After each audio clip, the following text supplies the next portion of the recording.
matay po ning kadlawon na bitaw mga kainday Michelle, no? Mga kainday Michelle, kadlawon na, alas 4 na sa buntag. Pero akong mata galorat pagid taon ni. Bao nga ano ni. Wa man akong una-una lamin ay nakatuog, no?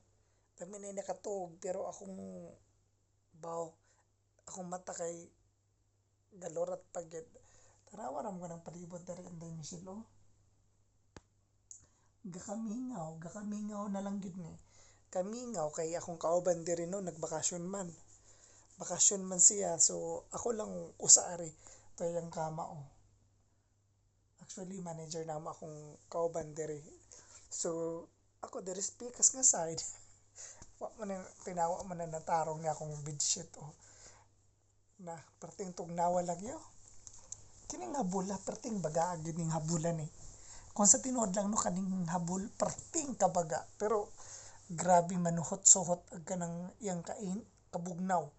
Nanuhot suhot murag ngilngigon ngilngig kay iligo ngilngig kay kana bitaw maglihok-lihok ka murag na manang gapirmi lang kog tikungkong dapat day off na ko karon dapat mulaag ko mulaag mi sa among amigo among kauban sa balay sa akong amigo ingana pero wa gid taon nahitabo kay ambot ambot sa langaw pero tigong katugnaw nya bo naunsa na nya ugma duty na pod panibagong adlaw ikatulong ikaupat nga adlaw since kuan Ramadan time Ramadan para sa atong mga Muslim brothers as a respect diba sa ilang pag-aayuno Ramadan time nila. So sa amo guys mga kainday Michelle, daghan gyud nag bakasyon daghan kay nagbakasyon kay lagi walay business ang usa ka branch namo diri sa Jupiter Dapit nagsara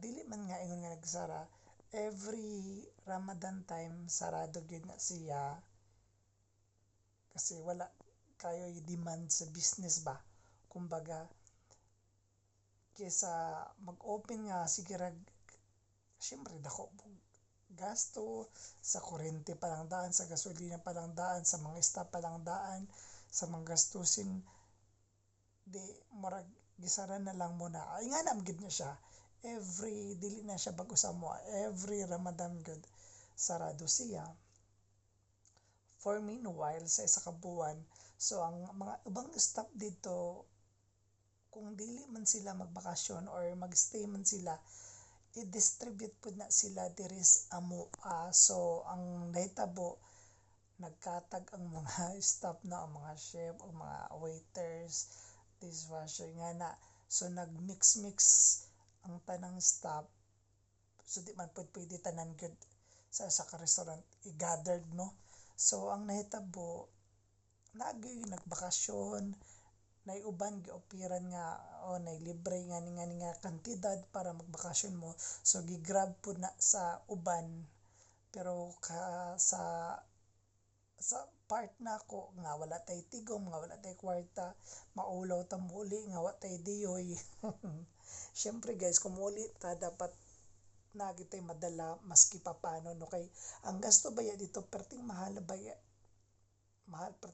na baya gid sa kuan di ba perting mahala na sa Pilipinas ang mga pamaliton labi na ang bugas labi na ang kuryente tubig nga na tanan dili kay kuan lang munang ako sa part na ko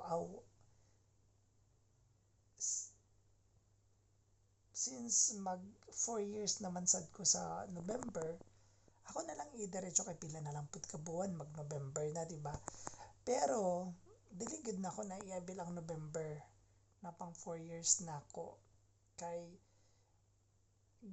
gilaan gyud nako siya para sa piyesta puhon para sa among bakasyon dito sa probinsya kay we as a Christian we celebrated fiesta sa among barangay.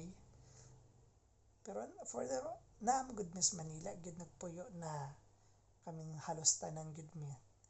So dili malikayan nga mingawon gid kas imong yutang natawhan, kami tanan taga didto man, akong papag mama taga didto man. So tanan akong relatives to didto. So dugay na mi sa Metro Manila around siguro 30 years na mi, almost 30 years na.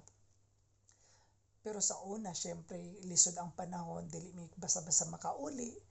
Dili mi basta-basta makauli kay ang pamasahe, walay trabaho. So, ang nahitaboan na nung nag-SM ko way back 2011, 2012, nung nagkatrabaho na ako sa SM, may earnings na ko every year na may leave na 2 weeks. So, ginaabil gid na ako na siya. Pero, makabakasyon ko sa una, inubanan gid na ako sa ako ang SSS loan baron, pag-ibig loan baron. Talking about SSS o pag-ibig na daghang napakoy utang nga wala gid ako nabayaran ba ni pasukat nga nag-abroad ko. So mo to guys nga nung nana ko'y income nag-SM ko every year nagauli mi kung dili si mama or si papa akong kauban, kung dili si mama isa si papa nga na kay depende lagi sa budget kay grabe kay kumuli pud ka di pud basta-basta baya gasto gid ka mo gasto gid ka dito labi na ang inom.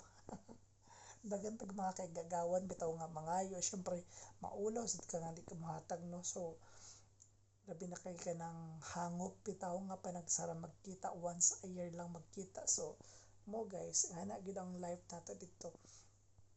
So happy lang ko guys, super blessed, super happy lang gid mo lagi.